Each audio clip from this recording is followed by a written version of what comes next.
Gusto ko lang naman mag-vlog ng pagluluto dahil meron akong nahinging malunggay sa kapitbahay.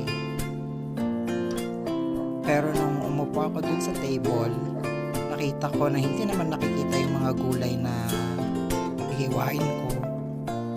Kaya ang ginawa ko, ayan, kumuha ko ng isang kulay cream na tela, tsaka sinukatan ko yung table at umupo na ako dyan sa aking makina.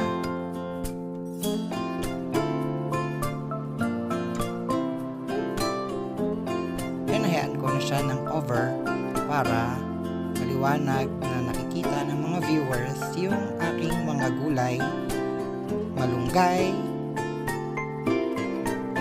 at saka kamote.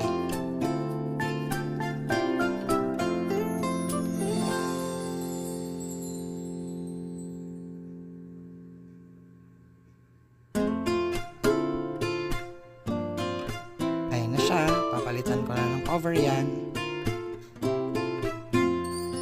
Ilagay natin ang kulay cream na cover, ang plastic, tapos ayan na, malunggay, kamatis, tsaka kamote.